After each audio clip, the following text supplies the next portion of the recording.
tardes tengan todos ustedes. Agradecemos tengan a bien conectarse para esta interesante sesión. Tengo el gusto de comentarles que está en este momento aquí parte del consejo directivo de esta nueva gestión.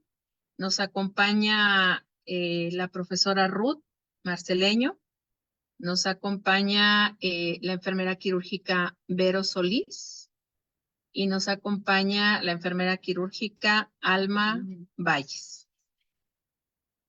Entonces, vamos a dar continuidad a estas sesiones de capacitación, que nuestro objetivo es simplemente mantenernos actualizados en los temas que nos competen a todas las enfermeras quirúrgicas. Tengo el gusto de presentarles a la enfermera especialista en cuidado crítico, Aurea Larisa Fierro González, ¿sí? Ella es una chica de aquí de San Luis Potosí, muy honesta, analítica, perseverante, responsable y muy resiliente. Es una profesional que ha trabajado como enfermera especialista. Tuvo una estancia en el Instituto Nacional de Cardiología. Aparte, también tuvo otra estancia en el IMSS 50 y en el Hospital Central. Ella ha trabajado como enfermera en el Hospital Ángeles Centro Médico. Es enfermera adscrita en áreas críticas, en urgencia, terapia intensiva y hemodinamia. También estuvo como enfermera en otros ámbitos muy interesantes, también como mujeres, como es una clínica de belleza. Y estuvo en Visión Láser San Luis en el 2019-2020. Es un gusto presentarles a esta señorita muy joven, pero muy inquieta, muy perseverante en su preparación.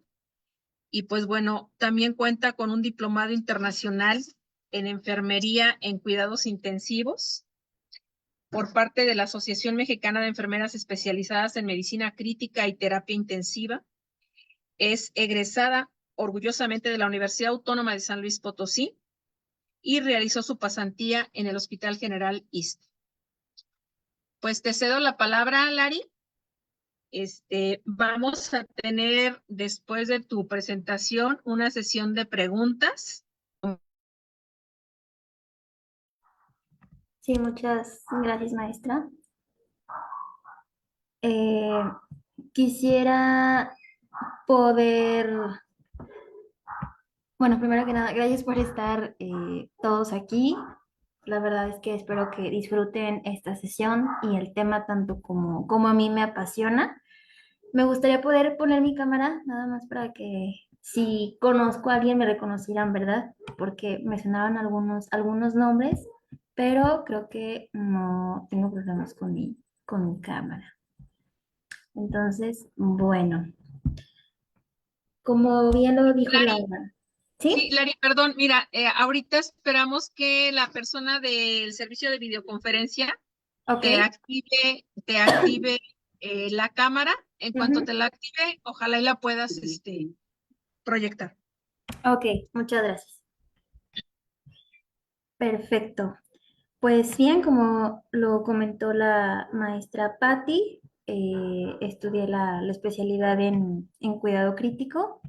Realmente soy recién egresada, tengo algo de experiencia ya en urgencias y en la terapia intensiva. Y bueno, el tema que vamos a presentar el día de hoy, solo me pueden confirmar si está proyectado, por favor. Sí, adelante, sí, está proyectando. Muy bien. Si empiezan a escuchar como que toso, es que estoy enferma. Una disculpa. Bueno, el tema que vamos a revisar el día de hoy se llama Continuidad del cuidado nutricional metabólico, del posquirúrgico inmediato a la terapia intensiva. Para comenzar, me gustaría hacerles estas cuatro preguntitas. La primera es, ¿a quién le estoy brindando mi cuidado? Obviamente es a un paciente.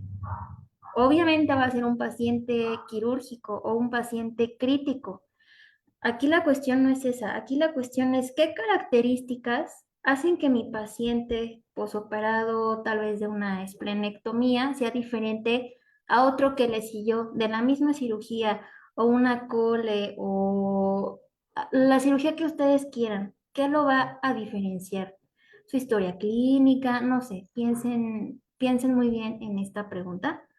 ¿Qué implica el cuidado nutricional metabólico? Porque muchas veces yo creo que enfermería, con justa razón, se centra en las constantes vitales, en el patrón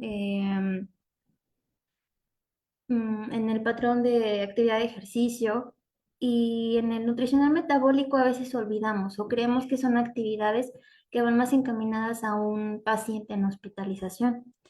¿Qué limita el cuidado nutricional metabólico? ¿Qué impacto puede tener sobre mi paciente si no lo aplico bien, si no hago una adecuada valoración, si no realizo intervenciones acorde a lo que encuentro en la valoración y si no corrijo todas esas cuestiones e intervenciones que no me están funcionando? ¿Qué impacto puede tener, tener sobre el paciente y cuál es mi actuar y mi postura frente al tema?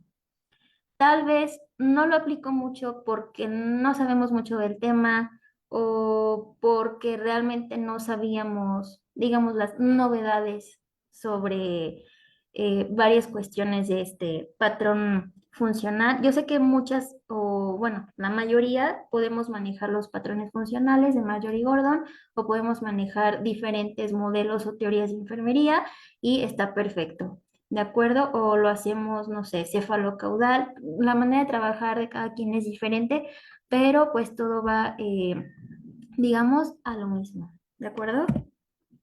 Bueno, aquí el cuidado nutricional metabólico incluye la integración del manejo y la monitorización de la nutrición. Nosotros no somos profesionales en la nutrición, no somos nutriólogos, sin embargo, tenemos que tener conocimiento sobre la nutrición, atender riesgos nutricionales, conocer la relevancia y por qué se está haciendo un tiempo de ayuno, el tipo de nutrición que le damos a los pacientes, los accesos, la ingesta de macro y micronutrientes, el control metabólico, ya no hablando de la cuestión digestiva, sino el control metabólico, la vigilancia de la glucosa, las alteraciones hidroelectrolíticas, el catabolismo proteico, el síndrome de realimentación, la función gastrointestinal y la sarcopenia incluso.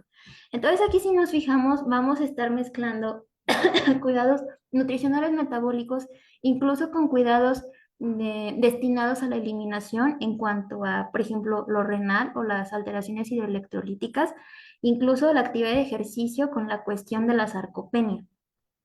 Tanto el trauma quirúrgico como la enfermedad crítica, porque aquí vamos a unirnos en un mismo tema, ¿sale? Un paciente de la UCI es muy parecido, venga o no de quirófano, a un paciente que pasó por una cirugía y más a una cirugía mayor. A continuación vamos a ver por qué. Ambas inducen a un estado de estrés, lo cual conlleva condiciones de hipercatabolismo proteico, pérdida de nitrógeno, estados hiperglucémicos, inflamación e inmunosupresión, el cual puede condicionar la mejoría, la recuperación y la cicatrización de heridas. Esta respuesta es proporcional a la magnitud del procedimiento, pero pueden influir las condiciones del paciente, como los antecedentes patológicos y la malnutrición previa, por mencionar algunos. Es lo que les mencionaba en la primera pregunta con la que empezamos la sesión. ¿A quién? ¿Qué tiene esa paciente de diferente? ¿Y cuáles son las características que me obligan a no, si bien seguir protocolos internacionales, institucionales, que el cuidado sea individualizado?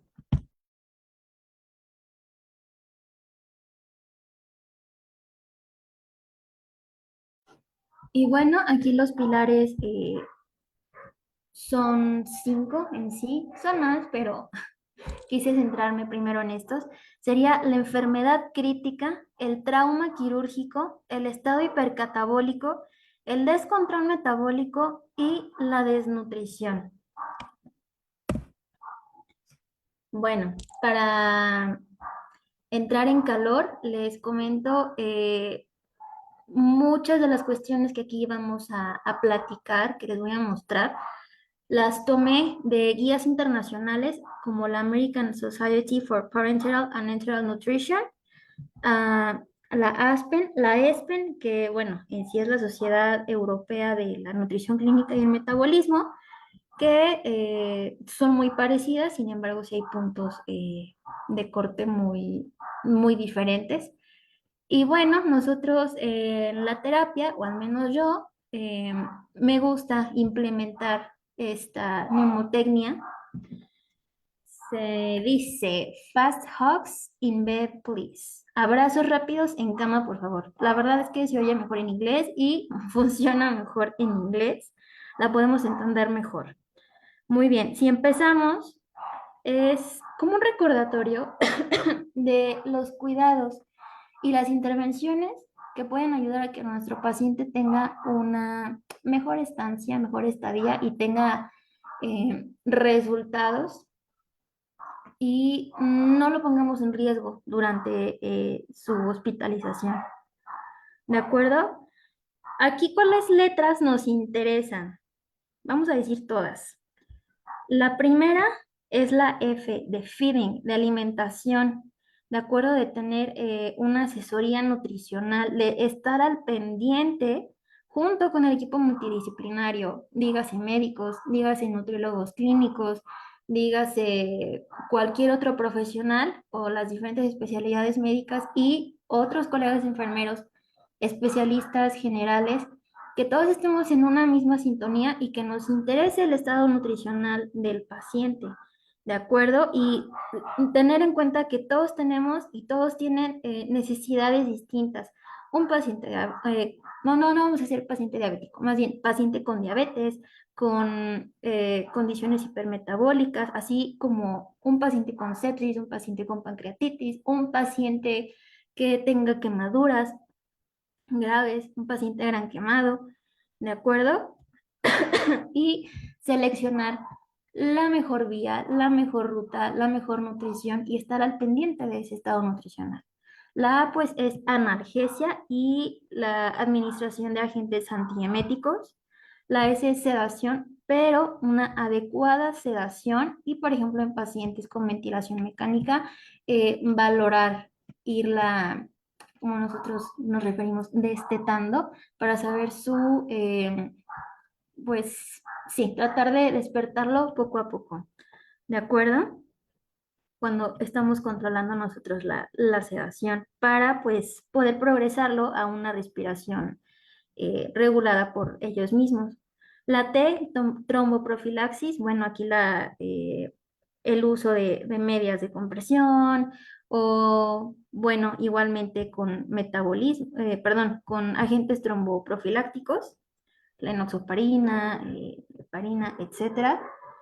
La posición de la cabeza y el cuidado humanizado, la profilaxis de úlceras para evitar la aparición de úlceras, el control de la glucosa, importantísimo, y vamos a estar hablando de esto durante toda la sesión, porque, bueno, más adelante veremos los riesgos que tiene tanto la hipoglucemia como la hiperglicemia, pero sobre todo la hiperglicemia, cómo nos puede ambas, digamos, zonas del hospital, ambas áreas, quirófano y terapia intensiva o incluso piso, la recuperación postquirúrgica. El cuidado de la piel y los ojos, el cuidado interdisciplinario, también lo vamos a estar mencionando muchísimo en la presentación. Y bueno, News to Score aquí se refiere a estar pues un poco más al pendiente de, de los pacientes, no que no estemos al pendiente, sino de poner especial atención en aquellos que se puedan complicar, sean potencialmente complicados.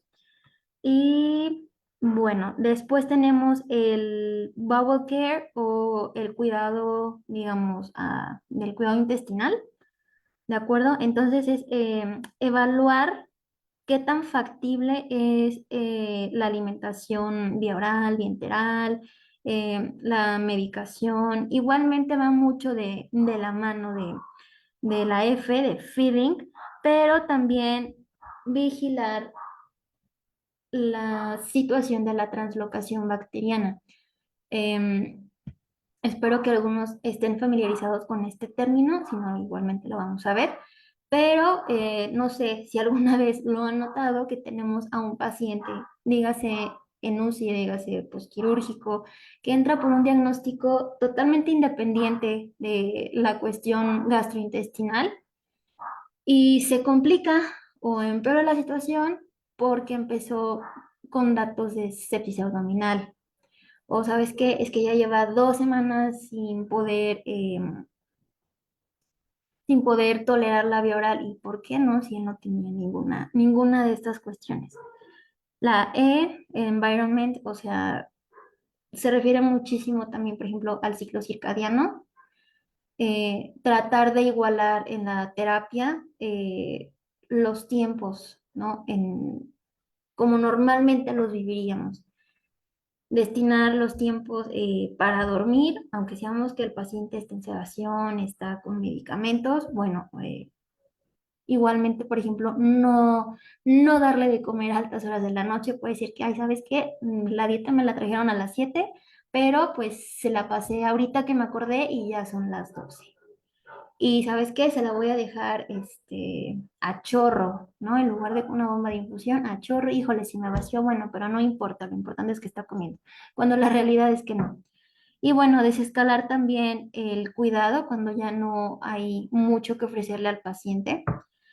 Su aporte psicosocial, limitar el cuidado, igualmente tener bien establecidos los criterios de entrada a la UCI, evaluar la interacción medicamentosa, eh, tener, así como los criterios de ingreso a la UCI, de admisión, de traslado y de transferencia dentro del mismo hospital.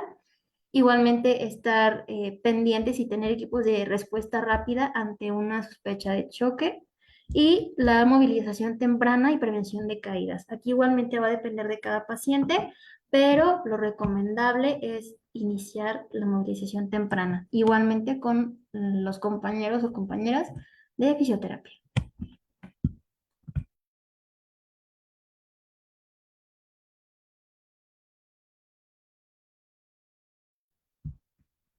Y bien, aquí quiero comentar que encontré un protocolo muy interesante, se llama Sociedad ERAS. Representa un cambio de paradigma. Es una asociación en sí, es una vía de atención perioperatoria multimodal diseñada para lograr una recuperación temprana de pacientes sometidos a cirugía mayor. ¿De acuerdo? Em, Son o sociedad de médicos, de enfermeras, que lo que buscan es precisamente esa recuperación eh, total y sin dejar de lado todas las cuestiones, no nada más lo nutricional metabólico, para que el paciente postquirúrgico tenga una mejor recuperación. En inglés se pronuncia Enhanced Recovery After Surgery. ¿De acuerdo? Y bueno, los factores claves que mantienen a los pacientes en el hospital después de la cirugía incluyen la necesidad de analgesia parenteral, la necesidad de líquidos intravenosos secundaria a una difusión intestinal, el reposo en cama causado por falta de movilidad, entre otras. Esta información la pueden encontrar igualmente en su página. La sociedad ERAS trabaja en conjunto con la ESPEN, la ASPEN y bueno, dependencias igualmente en español a nivel Latinoamérica para, bueno, eh, toda su evidencia, ¿no? De hecho, pueden encontrarlas y incluso hablan de la recuperación de cada tipo de cirugía. Realmente es impresionante todos los puntos y todas las cosas tan específicas para cada tipo de cirugía, ¿de acuerdo? Y bueno, aquí precisamente Eras nos habla sobre los momentos pre, intra y post. Aquí vamos a trabajar enfermería quirúrgica con enfermería de terapia intensiva o de hospitalización. Hay muchas cosas que realmente han cambiado. Por ejemplo, yo todavía tenía la idea de ayuno de 12 horas previo a una cirugía, ayuno de 8, y la realidad es que, pues, puede seguirse usando a criterio del médico, del anestesiólogo, pero dependiendo, obviamente, de la cirugía, volvemos a lo mismo, cuidados ya enfocados a cada paciente, puede cambiarse incluso 2 horas antes. Entonces, por ejemplo, en el pre tenemos la educación, eh, educación para la salud. Nosotros, por ejemplo, como enfermeras quirúrgicas, si tenemos la oportunidad de conocer al paciente unos días antes o un ratito antes de la cirugía, pues incluso podemos ir haciendo un plan de alta y empezar a explicarle qué es lo que se busca o qué es lo que se quiere hacer para su pronta recuperación. ¿De acuerdo? Entonces tenemos que entender bien los principios, como les decía, del ayuno, por qué lo vamos a hacer, cuánto tiempo lleva un vaciamiento gástrico, saber bien los procedimientos que vamos a realizar. Ahorita, bueno, hoy por hoy conozco cirujanos que lo han hecho, conozco cirujanos que no, dependiendo de cada, les digo, de cada criterio profesional, pero por ejemplo, en pacientes con un abdomen congelado, empiezan la vía oral sin ningún problema 1 o 2 días después de su cirugía y no mantienen al paciente en ayuno. La optimización, igualmente, no tener un ayuno tan prolongado, porque a veces hay pacientes que llegan por el nerviosismo o por dolor, lo que ustedes gusten y manden, llegan hasta con 2 días de ayuno y eso no nos va a ayudar para nada con todo el descontrol metabólico que tan solo implica 12 horas de ayuno. Y reducir el riesgo de náuseas y vómitos postoperatorios. Igualmente se recomienda una carga de carbohidratos antes de empezar el ayuno, ya sean las 2 horas que les digo o las 8 horas, 12 que piden. Intra, pues es la reducción del estrés, no encharcar al paciente, tener bien controlados los líquidos que administramos en conjunto con anestesia tal vez, y el uso de anestésicos de corta duración, además del uso de opioides. Y, bueno, small incisions no lo podemos controlar nosotros, pero pues también depende mucho de las técnicas de los médicos. Minimizar stents, tubos nasogástricos, realmente lo menos que se pueda invadir al paciente es mejor. Y post, igualmente puede ser enfermería quirúrgica o ya enfermería post operatoria en una terapia intensiva o en hospitalización. Bueno, seguir un protocolo para saber el riesgo nutricional de cada paciente.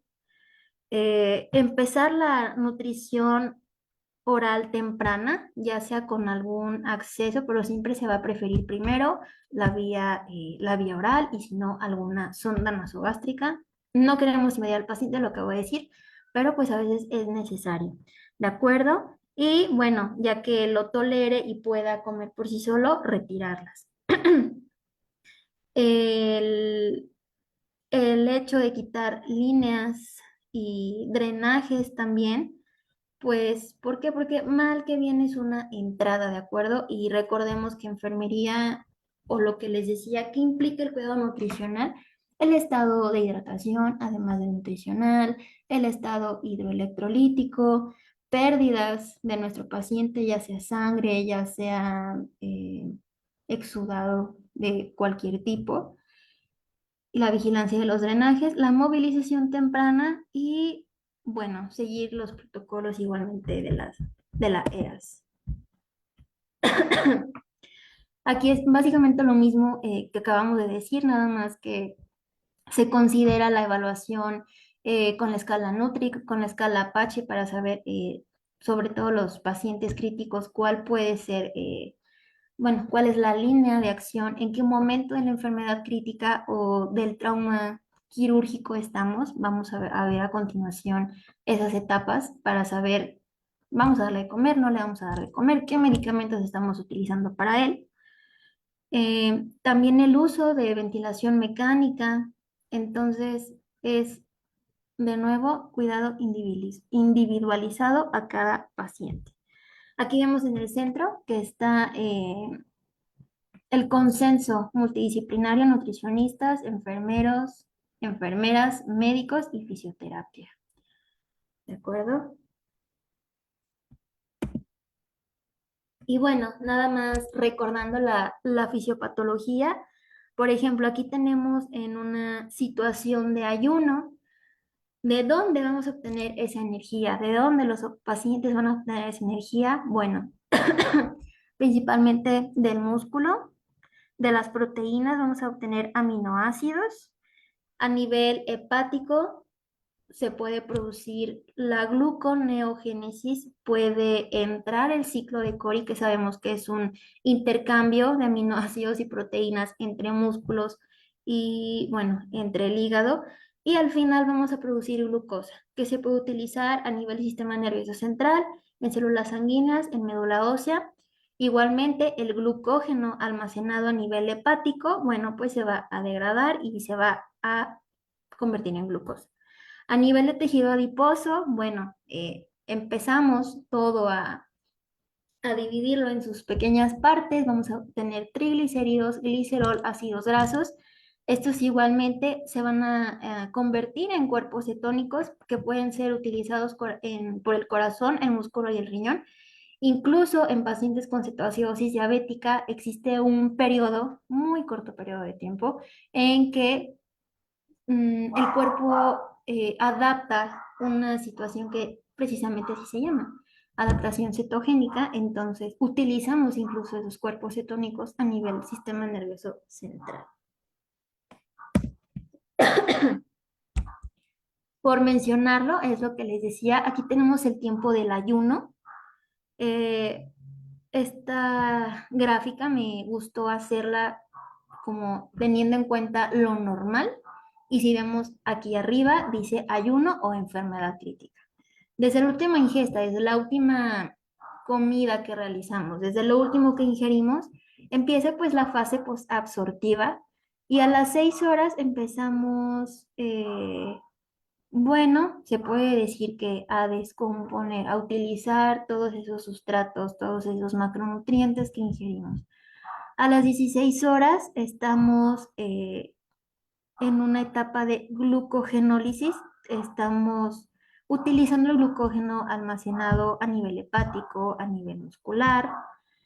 A las 16 a 30 horas empezamos con gluconeogénesis. Vamos a empezar a producir nosotros glucosa. Como ya no hubo algo que pudiéramos utilizar, nuestro cuerpo se empieza a desdoblar, digámoslo así, para obtener esa glucosa. Todas esas proteínas a nivel muscular, todos esos ácidos grasos, los utilizamos y los convertimos en glucosa. ¿De acuerdo? Entonces, empezamos con esta cuestión de cetogénesis por la lipólisis, la oxidación de ácidos grasos, la proteólisis y, bueno, además de las 30 horas, hasta que se corrija la enfermedad crítica o hasta que se rompa el ayuno. Posteriormente, ya que se resuelve el ayuno, ya que comimos, le damos de comer al paciente o la enfermedad crítica, hay de dos.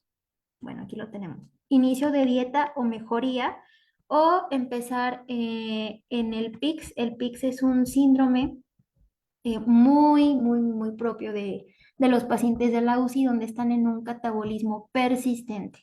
Fue tanto el desgaste, fue tanta la proteólisis, la lipólisis, que el cuerpo está extremadamente débil, no tiene reservas. ¿Esto en qué nos importaría a nosotros como enfermería si no somos nutriólogos? Pues precisamente nosotros respiramos gracias a músculos y si esos músculos están débiles, aparte de tener una ventilación mecánica, no vamos a poder progresar. Si nuestro paciente lo que queremos es que respire, es que se mueva poco a poco, que mejore ese estado de disnea y no tenemos una buena masa muscular magra, no vamos a poder lograrlo. Y encima que no se utiliza porque no tenemos fisioterapeutas y nosotros no podemos moverlo y no sabemos cuál es el momento adecuado de moverlo, pues menos. La recuperación realmente va a ser muy mala. Ahora, si hablamos de un paciente que encima de estar en la UCI tuvo un trauma quirúrgico, pues sí es peor. ¿De acuerdo? De igualmente, el estrés quirúrgico, ¿qué es lo que va a producir? Va a producir una eh, desregulación hormonal. Como les comentaba, aquí no importa si es un paciente con un trauma mayor, si es un paciente con una cirugía mayor, si es un paciente con pancreatitis, con quemadura, con sepsis, el cuerpo va a responder de exactamente la misma manera. ¿A qué quiero ir con esto? Van a empezar todas las reacciones neuroendocrinas para la liberación de las hormonas del estrés, las catecolaminas, el glucagón, cortisol, la hormona de crecimiento. No va a haber diferencia. Obviamente, sabemos que es muy diferente y no que estaríamos en problemas si fuera lo mismo un paciente séptico con un paciente postquirúrgico, pero pues vamos a encontrar muchas similitudes en este tema. ¿De acuerdo? A nivel de tejido adiposo, bueno, vamos a tener lo que ya habíamos dicho, la lipólisis aumentada. Va a haber ácidos grasos libres y vamos a tener a nivel hepático gluconeogénesis, glucogenólisis y va a haber una mayor, bueno, va a haber aumento de glucosa a nivel sanguíneo, ¿de acuerdo? A nivel pancreático va a haber una producción de insulina reducida, a continuación vamos a ver por qué. A nivel musculoesquelético, igualmente los ácidos grasos inhiben la glucosa, más bien, va a haber una alteración a nivel GLUT3, GLUT4, donde ya no vamos a utilizar esa glucosa, donde no vamos a utilizar esa insulina y como hay insulina de sobra, como estamos en un estado hiperglicémico, va a disminuir, ¿de acuerdo? Esa sensibilidad, entonces vamos a tener una resistencia a la insulina. Todo esto, bueno, igualmente vamos a tener liberación de aminoácidos y lactato. Lactato lo vamos a ver más adelante, que es muy importante este marcador, biomarcador. Y bueno, gracias a la hiperglicemia vamos a tener daño mitocondrial, disfunción endotelial, desregulación del sistema inmune. Entonces nos dejan más a la deriva y menos protegidos a una infección postquirúrgica y la generación de superóxidos. Aquí vamos a hablar un poco sobre el síndrome de respuesta inflamatoria sistémica, que es muy parecido. Por lo regular lo relacionamos a la sepsis, al estado séptico, pero igualmente, como les comentaba, lo podemos encontrar en estados postquirúrgicos mayores. Y bueno, es la temperatura corporal mayor a 38, frecuencia cardíaca mayor a 90 latidos por minuto, frecuencia respiratoria más de 20 respiraciones por minuto, una presión parcial de CO2 por debajo de los 32 milímetros de mercurio y leucocitos mayor de 12.000 o menores de 4.000. ¿Qué es lo que nos va a ocasionar estados hiperglicémicos? Aumento en la expresión del receptor CD1 y aumento al endotelio vascular de Candida albicans. Somos más susceptibles a tener una infección micótica. La inactivación del sistema de complemento, la alteración de la adherencia de los granulocitos, la alteración de la quimiotaxis en los propios fagocitos, determina la función mitocondrial, activando las vías inflamatorias y produciendo daño endotelial. Y en la microcirculación, al dañar la reactividad vascular, facilita el proceso de proteólisis y aumenta el riesgo de complicaciones cardíacas, hemodinámicas, renales y la muerte. Va a haber obviamente una disfunción endotelial, una hiperreactividad plaquetaria, incremento de la activación de citocinas, incremento de la lipólisis y ácidos grasos circulantes, diuresis osmótica, deshidratación, incremento de la apoptosis miocárdica y del estrés oxidativo y resistencia a la insulina.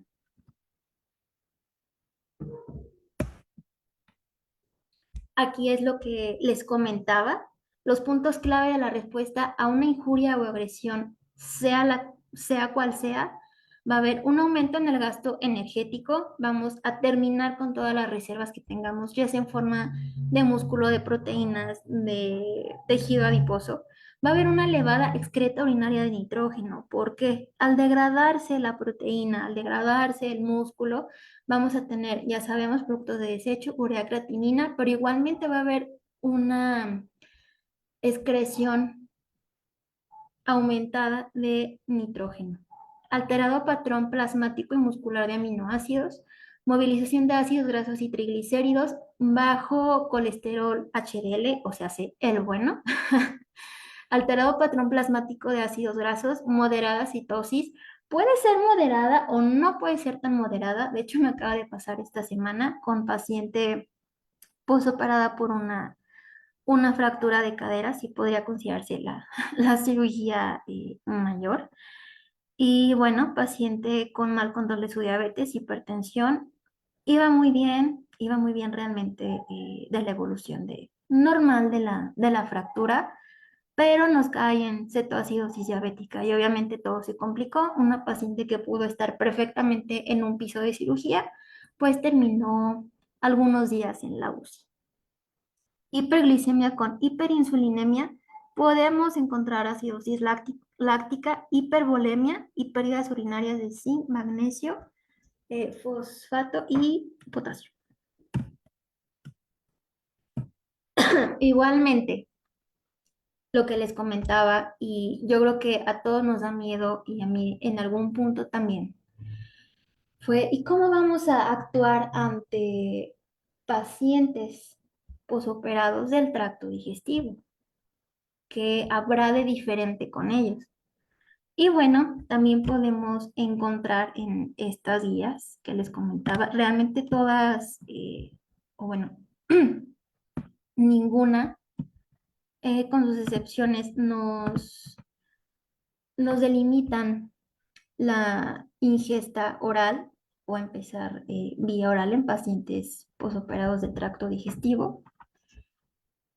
Lo importante aquí y lo que queremos vigilar en UCI, en hospitalización en quirófano, son los grados de falla intestinal. Hay 4 grados.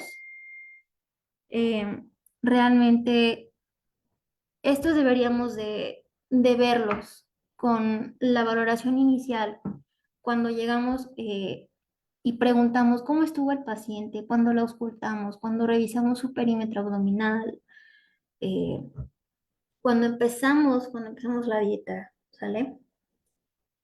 Entonces, bueno, el grado 1 es náuseas posoperatorias o vómitos durante los primeros días post-cirugía, ausencia de sonidos intestinales, disminución de motilidad intestinal en la fase precoz del shock.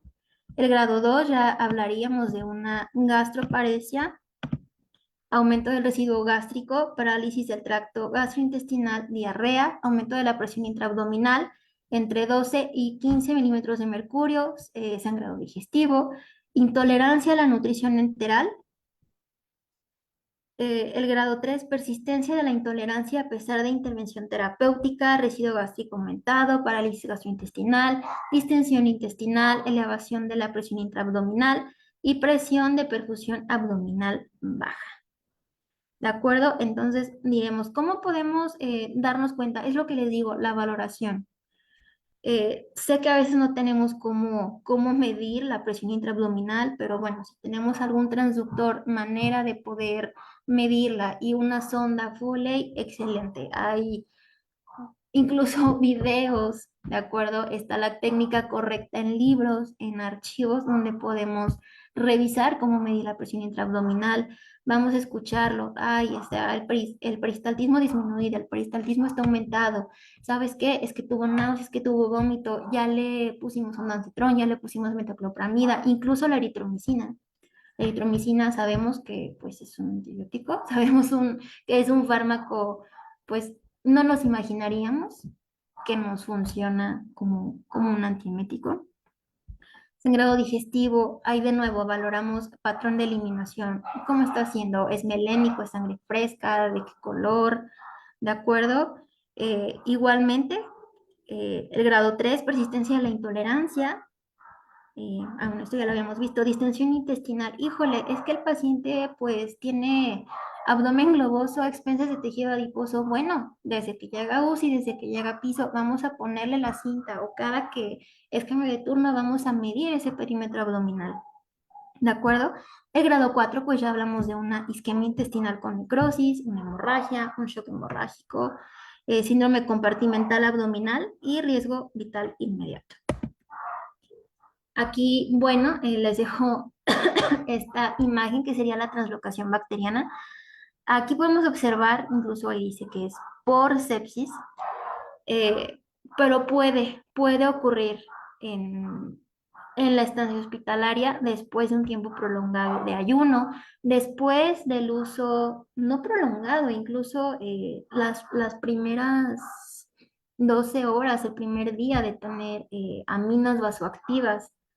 Recordemos que, bueno, en sepsis vamos a encontrar un paciente con edema, ¿sale? Vamos a tener fugas de capilares, ¿de acuerdo? De vasos sanguíneos, de líquido a tercer espacio.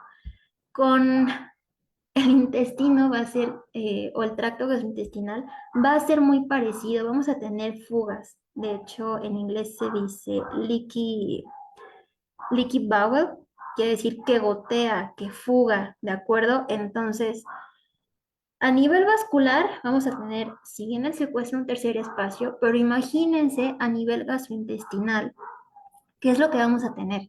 Cuando sabemos que es el área más contaminada del cuerpo, más bacterias, donde tenemos una microbiota que nos defiende, ¿sí? Tenemos, eh, disculpen, esa simbiosis, ¿de acuerdo? Pero esa simbiosis se puede ver afectada por el uso de aminas, por el ayuno. Tenemos mucosidad igualmente que nos protege. Tenemos vellosidades que nos van a ayudar a absorber nutrientes. Sin embargo, en esas vellosidades, en el pico de la vellosidad es donde están los capilares, ¿de acuerdo? Es como en esos bordes de cepillo. Hay capilares muy frágiles, hay vasos sanguíneos. Ahora, sabemos que todas las aminas vasoactivas, ¿qué es lo que queremos? Una mejor perfusión, mejoría en las resistencias vasculares sistémicas y pues que realmente el flujo se va a sacrificar para irse a los órganos vitales. Entonces, si hay una disminución del flujo, ojo, no con todas, depende cuál vayamos a utilizar y obviamente a qué flujo, a qué velocidad se puede dañar. Entonces, si tengo un paciente al cual no alimento, está en ayuno, no valoro su patrón de eliminación, no valoro si tiene intolerancia labial, no hago caso a que no tiene tolerancia, pues vamos a tener una falla intestinal importante. Y ahora sí, todas las bacterias que eran de alguna manera huéspedes en nuestro organismo, pues van a perjudicarnos porque incluso pueden pasar a la circulación. ¿De acuerdo? Igualmente aquí ya la tenemos relacionada no a sepsis, sino al trauma quirúrgico. Igualmente va a estar influida por el trauma somático y visceral, por el hecho de la manipulación y las anastomosis, si es que se realizan, por una sobrecarga de fluidos, por analgesia opioide y, bueno, podemos incluso tener un hilio postoperativo y lo vamos a ver igualmente reflejado en la clínica del paciente, náusea, vómito, distensión y estreñimiento. Regresando a las preguntas que les hacía un inicio, como enfermeras en quirófano, como enfermeras quirúrgicas en recuperación, ¿qué es lo que tenemos que tener en cuenta para este patrón, este cuidado nutricional metabólico? Pues sí, todo, todos los medicamentos que le estemos aplicando, pero por ejemplo, de forma puntual, obviamente todos aquellos electrolitos concentrados, sí, medicamentos de alto riesgo, sobre todo las insulinas, ¿sí? Porque puede ser que, híjole, no le cancelaron la dosis de insulina, pero bueno, vamos a comentarlo, no vamos a alterarnos porque tal vez fue una insulina glargina, ¿de acuerdo? Que no tiene picos de acción y tiene, bueno, su acción es a través de horas. Si le pasó una insulina rápida, pues, híjole, sí hay que valorarla, el paciente está en ayuno, el paciente es diabético, ¿de acuerdo? Y el manejo también puede ser en la RECU o si llegan a ver o a valorar al paciente después de su cirugía ya que pase a piso. Porque recordemos que en los pacientes críticos, la mayoría, y si no todos, se van a comportar como si fueran pacientes diabéticos. Van a tener hiperglicemias y ya vimos por qué. ¿Sale? Igualmente los tipos de anestesia, como lo mencionaba, aquí el reloj que marca las 12 es lo que les comentaba. Realmente las guías nos sugieren que podemos dar incluso líquidos claros 4 horas antes y no tiene mayor relevancia. Obviamente solo comentarlo, pues con los médicos no vamos a saltarnos ningún protocolo ni ninguna indicación, pero pues si llegara a pasar o siempre está esta cuestión, ¿no? Como que, ay, es que tiene que tomar tal medicamento y no se lo cancelaron. No sé, la levotiroxina, se la puede tomar con un traguito de agua sin problema, 4 horas antes de su cirugía, no tendría por qué, por qué afectar realmente. Medicamentos que pasemos en quirófano, la metoclopramida, otros antieméticos, como les había comentado. Los drenajes, ¿cuántos drenajes vamos a tener? Un Blake, un Saratoga, salió con una bolsa Bogotá, que realmente casi ya no he visto, sí he visto que sigue usando, pero ya es cada vez menos. Como les comentaba, un abdomen congelado, cuántos drenajes, qué tipo de drenaje, cómo es, ¿de acuerdo? ¿Qué es lo que se espera? Las ostomías, a qué nivel, ¿de acuerdo? ¿Cómo vamos a esperar ese gasto de la ostomía los primeros días? Quemaduras, estratificar bien la superficie corporal. Eh, Sabemos que normalmente pasan a un procedimiento quirúrgico ya que se resolvió el estado de choque, se repuso líquido, ¿de acuerdo? Pero igualmente tenerlo en cuenta. Para quienes trabajan o participan en cirugías cardiotorácicas y utilizan, por ejemplo, ay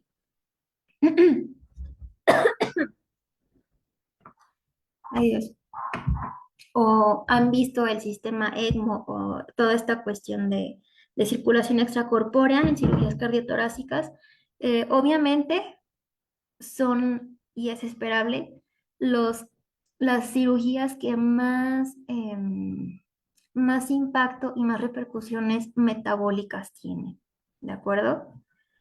Y bueno, también medir, ¿por qué no? Y estar al pendiente de laboratorios. Les comentaba sobre todo del lactato. El lactato aquí, por ejemplo, lo podemos utilizar después de una cirugía cardiotorácica para saber el nivel de perfusión, ¿de acuerdo? O de hipoperfusión. Pero igualmente recordemos que vamos a obtener lactato después de la proteólisis y de todas estas cuestiones para obtener glucosa que pues no son las normales, no son las fisiológicas, son como de rescate, por así decirlo, con las influencias de las hormonas contrarreguladoras. Entonces podemos ahí determinar el estado metabólico y el estado pues de perfusión. Nosotros como personal en la terapia, ¿en que estamos eh, al pendiente? Obviamente de los medicamentos. Aquí, por ejemplo, muy interesante el síndrome del propofol, el uso continuo de propofol. Uno de sus efectos pues, más notorios y más estudiados, el aumento de triglicéridos. Y lo podemos ver, estamos tomando muestras del catéter venoso central, las dejamos, obviamente hacemos todo como debemos, retiramos tales mililitros para no obtener la muestra, pues realmente que sea medicamento. Tenemos la muestra, la dejamos en la mesa unos cuantos minutos y se alcanza a ver eh, toda la, ¿cómo les explicaré? Pues sí, o sea, realmente pareciera como una capa de propofol en el tubo, o sea, realmente es impresionante y sí, sí hay una diferencia a nivel plasmático de triglicéridos. Igualmente, qué sedación estamos utilizando, si estamos utilizando medicamentos opioides, qué van a estimular al paciente, qué les van a provocar náuseas, ¿de acuerdo? Obviamente, las constantes vitales, como les decía, se busca, se busca últimamente, y es lo indicado, empezar la nutricional parenteral. Enseguida, digo, perdón, enteral, se prefiere el enteral sobre la parenteral, enseguida de resolver el estado de choque. Pero si empezamos a ver constantes vitales que no nos agradan, tenemos que subir aminas y no se ha resuelto el estado de choque, claro que no, que la alimentación enteral puede esperar. Dependiendo los días es cuando se decide empezar la nutrición parenteral, ¿de acuerdo? Igualmente, laboratorios y los accesos. Igual lo que vamos a administrar al paciente, porque muchas veces vemos, hay una dieta artesanal o el Enterex o el Ensure y se nos puede hacer igual, ¿no? Y la realidad es que no es igual. Va a haber pacientes renales a los que no les podemos dar tal cantidad de proteínas, o al contrario, paciente gran quemado, paciente séptico que necesita buenas dosis de proteínas y aparte necesita suplementos alimenticios, necesita glutamina, necesita electrolitos, demás. Entonces, no solo es vaciar la botella en el Enterovac y dársela, también a qué velocidad, por qué a esta hora, por qué no después de las 9 de la noche, que es lo que le decía, cuáles son las hormonas reguladoras, por ejemplo, del apetito. Tal vez el paciente no va a poder comer, tal vez sí, pero para no alterar, buscamos lo más normal que se pueda en todos los cuidados que le entregamos al paciente. Y bueno, em, digamos que mi línea de trabajo, si es enfocada nutricional metabólico, aquí quise incluir este aspecto de paciente posquirúrgico y sabemos que esto lo evaluamos, ¿de acuerdo? Lo valoramos en un abrir y cerrar de ojos, lo podemos hacer. Sin embargo, tal vez hay personal o personas nuevas inscritas en el hospital, o a lo mejor a mí me falla, se me está olvidando registrar el estado de las mucosas, el estado de hidratación, que todo es importante para obtener una buena valoración nutricional metabólica. Entonces, bueno, me encargué de hacer esta propuesta de valoración. Claro que podemos pensar, no es funcional para un servicio y no es funcional para cuando tenemos 5 pacientes o más pacientes. Entonces, podríamos hacerle algunos cambios, pero me gustaría que revisemos y si están de acuerdo en lo que yo les estoy planteando aquí. Por ejemplo, el estado hemodinámico, en lo que les comentaba, se valora el ayuno o se valora el inicio de la nutrición enteral total cuando se resuelve el choque. Obviamente vamos a estar al pendiente del estado de conciencia, del tipo de sedación, de anestesia, si tiene algún neurobloqueador, qué tipo de analgesia tiene, escala de Glasgow, Ramsay, Rush, vitales y signos de choque, una PAM menor a 60, una frecuencia cardíaca mayor a 90, el índice urinario, qué vasopresores tenemos y la evidencia de insuficiencia cardíaca o signos de alto gasto. ¿De acuerdo? Obviamente tenemos arriba los datos del paciente, pero nos gusta agregar diagnóstico médico, ingreso y comorbilidades. Las alergias, peso, talla, IMC, si tuvo pérdida de peso reciente, porque imagínense, ok, le damos los cuidados, pero si tenemos a un paciente en estado caquéxico, si tenemos a un paciente ya con infiltración de ácidos grasos y de grasa dentro de los músculos, ¿no? Entonces, obviamente va a ser muy diferente. Con algún proceso oncológico también va a variar demasiado. Horas de ayuno, el tipo de dieta, el tipo de acceso, ay, disculpen. Bueno, días de estancia, tipo IRH. Igualmente aquí podemos documentar cuántas transfusiones lleva y cuál fue la cirugía que se le realizó para irnos orientando un poco, ¿de acuerdo? Todos los paraclínicos más relevantes y podemos sacar más, pero bueno, aquí quise ponerles glucosa central, la glucosa capilar, electrolitos séricos, lactato, urea, creatinina, el perfil lipídico, es importante, ya lo comentamos con el propofol y muchas otras patologías. El balance nitrogenado, que va a estar fuera de lo normal los primeros días posteriores a una injuria por todo este proceso de la proteólisis.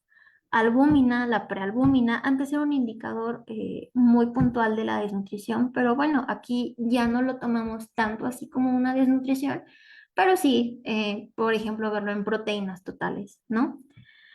PCR, procalcitonina, hemoglobina, bilirrubinas, fosfatas alcalina, transaminasas, lipasa, amilasa, gasometrías, los dos tipos, y la transferrina. Igualmente, el estado y coloración de la piel y mucosas. Aquí, por ley, tenemos que verlo al ver al paciente, pero bueno, temperatura, turgencia, coloración, si es ictérica, si es cianosis, si tiene signo de moteado, por ejemplo, hablando de una hipoperfusión o una sepsis ya avanzada, equimosis, mucosa oral y encías, si está deshidratada, semihidratada, hidratada, si tiene datos de estomatitis, si tiene sangrado, estado de conjuntivas, el edema, heridas y estado de cicatrización, o si tienen datos de infección, úlceras por presión, utilizando la escala de Braden, las quemaduras, que es lo que le decía, el porcentaje de superficie corporal total quemada, la regla de Wallace, ostomías, drenajes si son abiertos como Epenrose, cerrados como Pleurevac, Drenovac, Jackson Pratt, Redon, Blake, entre otros. El estado gastrointestinal, entonces, si se fijan, se va dividiendo en lo que vamos a valorar. Se recomienda las primeras 48 horas. El tipo de acceso, si es nasogástrico, orogástrico, nasoyeyunal, si es una gastrostomía o si es una sonda pospilórica. Si el paciente maneja vía oral, si presenta disfagia. La presión intraabdominal en milímetros de mercurio, cuando tenemos cómo medirla. El volumen residual gástrico, he visto en muchas instituciones que se realiza y que al mismo tiempo no se realiza. Incluso la ASPEN y la ESPEN están como peleándose o discutiendo en qué es mejor. Entonces, por eso puse los dos valores. Mucha gente, de hecho, no lo recomienda, pero bueno, si es mayor de 500 mililitros en 6 horas, y también valorar qué es, ¿de acuerdo? ¿Qué es ese eh, residuo gástrico? O 200 mililitros en 15 minutos. Si existe dolor abdominal, obviamente si el paciente nos lo puede referir, dolor abdominal y distensión, la circunferencia abdominal, ruidos abdominales, vómito, escala de Bristol, sangrado gastrointestinal y obviamente la posición del paciente. De la nutrición parenteral realmente es otro mundo, no me quise meter mucho, pero bueno, igualmente valorar el inicio, el tipo de fórmula, la velocidad de la infusión. Incluso aquí es obligado pues valorar el estado del acceso vascular, ¿de acuerdo? Porque aparte de la nutrición, pues es todos los medicamentos y todo lo que vamos a torrente sanguíneo.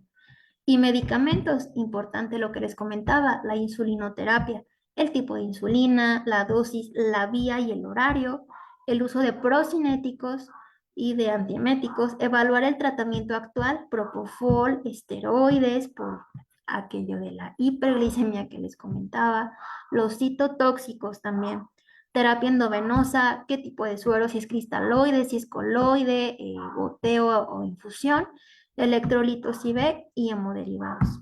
Todo esto lo tenemos que tener en cuenta y yo estoy segura que lo valoramos al llegar al servicio y ver a nuestro paciente, pero si se nos está escapando algo, recordemos que puede entrar por una cosa y puede complicarse por otra.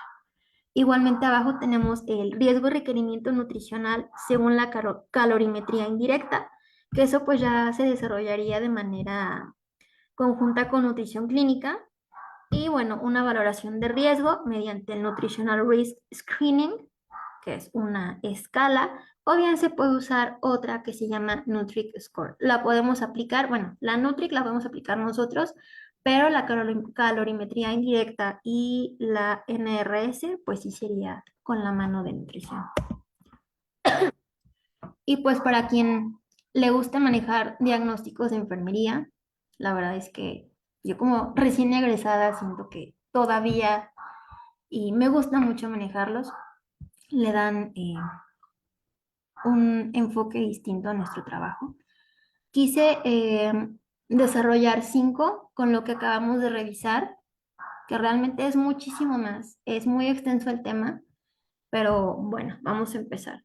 Diagnóstico de enfermería en ANDA es el riesgo de desequilibrio electrolítico relacionado al régimen terapéutico y al síndrome de realimentación. ¿Qué es el síndrome de realimentación? Empezamos a darle nutrición integral a nuestro paciente y por todas las cuestiones metabólicas y por cómo realmente es el metabolismo normal de la glucosa y cómo debe de ser, hay alteraciones a nivel electrolítico. Por el simple hecho de empezar la dieta, después de las 48 horas, tenemos que vigilar magnesio, tenemos que vigilar potasio sobre todo. Entonces, por darle de comer a veces a nuestro paciente y no estar al pendiente del conteo de los electrolitos, podemos desencadenar taquicardias mortales, ¿no?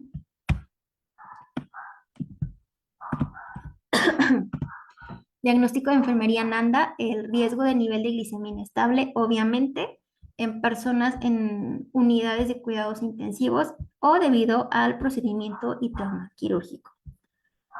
Diagnóstico de enfermería de riesgo de motilidad gastrointestinal disfuncional.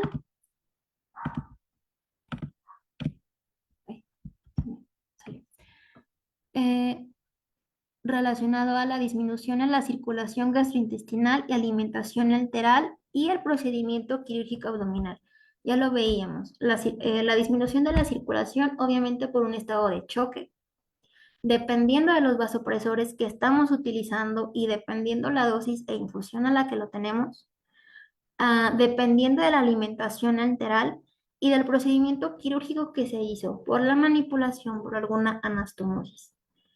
Diagnóstico de enfermería, riesgo de retraso en la recuperación quirúrgica, factores de riesgo, malnutrición e incremento del nivel de glucosa en la sangre. Ya vimos lo que hace la hiperglicemia a nivel sistémico en el paciente postquirúrgico, en el paciente crítico, y obviamente no está de nuestro lado y no vamos a tener una adecuada recuperación. En cambio, nos lleva a un estado de inmunosupresión, donde incluso podemos adquirir una infección. Y el problema interindependiente, que aquí pues igual me gusta manejar los problemas interdependientes con el equipo multidisciplinario, sería el estado hipercatabólico, la enfermedad crítica y el trauma quirúrgico, con los especialistas que ya habíamos mencionado anteriormente. Y bueno, como conclusiones, tenemos que a pesar de no ser de carácter prioritario en algunas ocasiones, el patrón nutricional metabólico y lo que éste conlleva dicta la mejoría o el empeoramiento del paciente. Tanto el enfermero especialista quirúrgico como el especialista en cuidado crítico son capaces de identificar, valorar, diagnosticar, intervenir, evaluar y prevenir complicaciones o manifestaciones de la alteración del patrón nutricional metabólico, así como trabajar con el equipo multidisciplinario. La terapia nutricional junto con el control metabólico reduce la tasa de complicaciones quirúrgicas, reducen el tiempo de estancia hospitalaria y por el lado de pacientes críticos brinda mejor evolución y reduce mortalidad, así como el síndrome post-UCI. ¿Esto qué quiere decir? A quienes logran salir de la UCI, que no les tome tanto tiempo o que su calidad de vida trate de ser lo más parecida a como era antes de su ingreso. Y bueno, por mi parte sería todo. Yo sé que muchas recomendaciones quedaron obviadas, pero realmente es un tema muy extenso.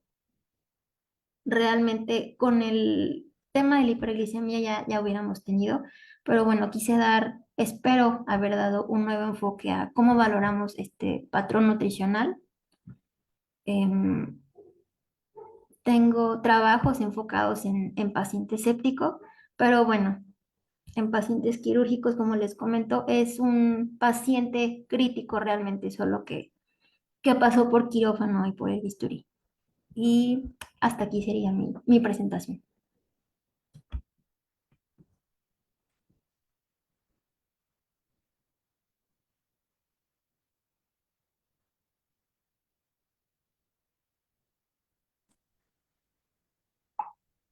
Sí,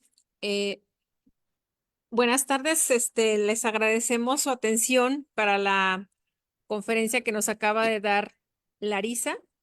No sé si tengan alguna pregunta que nos hicieran favor de compartirla en el chat.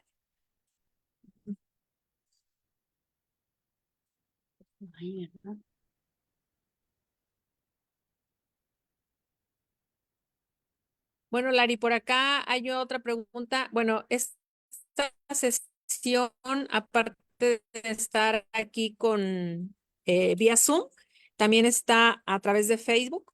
Entonces, hay una pregunta respecto a lo que mencionaste del ayuno. Mencionabas tú solamente que no fuera mucho, ¿verdad?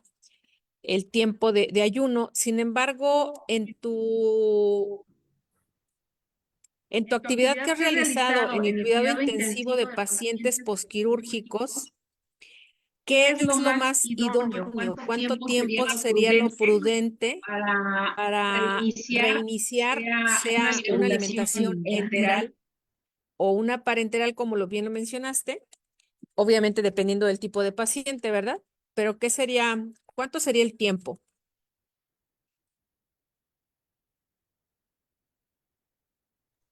Ok, entonces, posterior, ¿verdad? Ya cuando lo recibimos en una hospitalización o en terapia, sí fue esa la pregunta, ¿no? O es que, ¿sabe que como que se cortó el audio? Entonces, no sé si me la pueda decir de nuevo. Ok.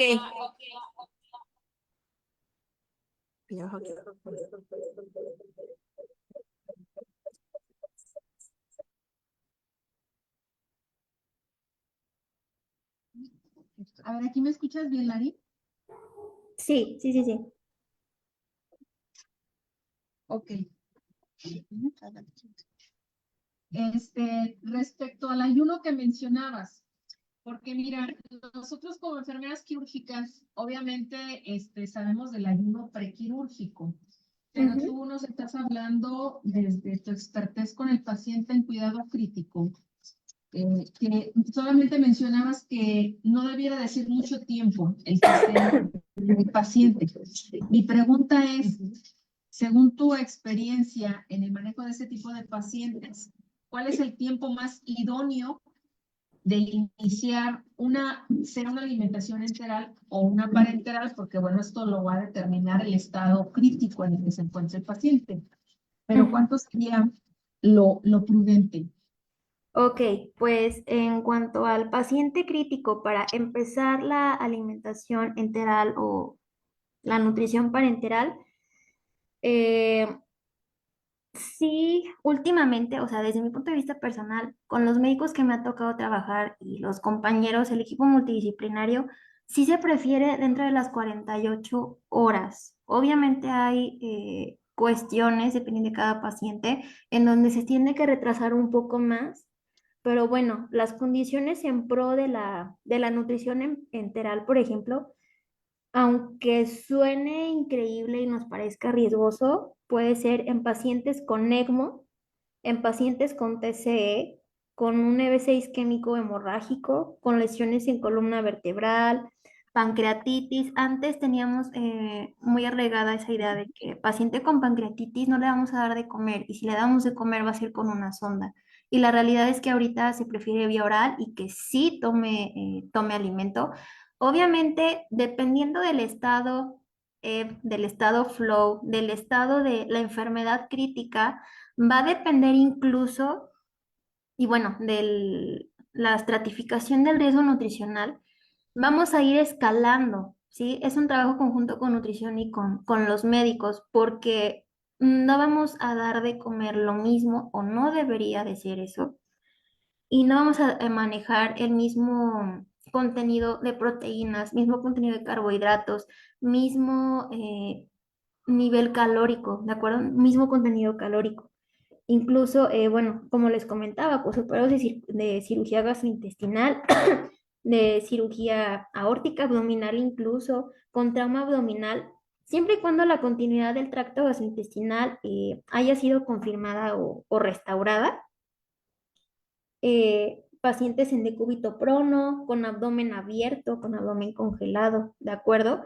En condiciones en que tenemos que esperar y no es, si bien son cuidados que van a mejorar al paciente o buscar su mejoría y su pronta recuperación, por decirlo así, condiciones en las cuales debe de ser postergada sería si el shock no se controla y no se alcanzan los objetivos hemodinámicos y de perfusión. ¿De acuerdo? Por ejemplo, con dosis bajas de norepinefrina puede iniciarse, pero primero se tiene que controlar el estado de choque, ya sea con líquidos, vasopresores, inotrópicos, etcétera. Y obviamente valorar los signos de isquemia y de falla gastrointestinal, que era lo que les comentaba. Si hay hipoxia, si hay hipercapnia, hipoxemia o acidosis no controlada, no puede iniciarse la alimentación. Igualmente con hemorragia digestiva, mientras no se haya detenido y no se observen signos de resangrado, ¿sale? En pacientes con isquemia intestinal manifiesta, o sea, que ya se haya detectado y que efectivamente tengamos un diagnóstico o ya se haya detectado, no sé, con estudios de imagen, pues no se la vamos a dar. En pacientes con fístula intestinal de alto gasto, en lo que comentamos, por ejemplo, en abdomen congelado, abdomen abierto, pero si hay una fístula con alto gasto, no podemos dar la alimentación enteral. En pacientes con síndrome compartimental abdominal y cuando el aspirado gástrico es mayor a 500 mililitros en 6 horas. ¿De acuerdo? Entonces, en mi experiencia, sí, se prefiere siempre, siempre, siempre la alimentación enteral. Obviamente, como les comento, tenemos que ir escalando. Empezamos con agua libre o con solución glucosada y ya dependiendo si en el hospital está la disponibilidad de hacer dietas adecuadas al paciente y se hace una adecuada valoración nutricional, pues se va escalando y dependiendo, les comento, de la enfermedad crítica per se, pero sí tienes que tener todo eso en cuenta. ¿De acuerdo? Igualmente a un paciente que llegó con un estado caquéxico o de malnutrición anterior a la enfermedad crítica, sea cual haya sido o anterior al acto quirúrgico, a alguna cirugía, pues lo vas a tener en cuenta. Pero sí, esas serían las situaciones en las que se prefiere la enteral y en las que se preferiría postergar y después de algunos consensos dicen que 7 días, pero algunos incluso desde el día 3 considerar el uso de la alimentación, digo, de la nutrición parenteral. No sé si les Ok, muy bien, Cari, muchas gracias. Mira, realmente tu tema está muy interesante. Creo que es importante que nos desempolvemos y volvamos a retomar este tipo de conocimiento, porque como enfermeras quirúrgicas, no solamente nos llevamos al paciente en el mero transoperatorio, sino realmente tenemos que estar al pendiente de todo su estado, tanto nutricional como, o sea, valorando al paciente en todos sus patrones funcionales, ¿no? Entonces, quizás a lo mejor por eso ahorita no nos animan mucho a hacer preguntas, Lari, porque digo, yo inclusive me incluyo, lo que tú nos acabas de explicar es muy importante, pero sí tenemos que estudiarle un poquito más, ¿verdad? Sí, claro, Mira, no, por aquí, perdón.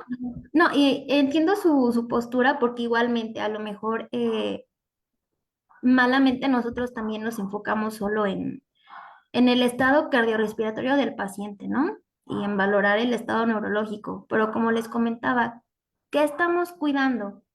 Si la base o los bloques de lo que estamos hechos no lo estamos cuidando, o sea, queremos que un corazón siga funcionando, siga latiendo, tenga un adecuado gasto cardíaco, queremos que se recupere de cierta infección, pero si estamos en un estado inmunocomprometido por una malnutrición preexistente y porque no estamos poniendo atención a todas estas causas, pues realmente no vamos a mejorar. O por ejemplo, en un paciente que ya está cayendo en una falla renal aguda, pues sí, pero a ver, lo volviste a alimentar, fíjate en los electrolitos, hay que monitorizar todas estas cuestiones, ¿no? Entonces, yo me imagino que igualmente como me pasó a mí, nos centramos a veces, por ejemplo, en el transoperatorio, tal vez ustedes, y no se dejan el prequirúrgico y el posquirúrgico, igualito como nos pasa a nosotros en la terapia. Nos olvidamos de Sí, ese cuidado holístico. exacto.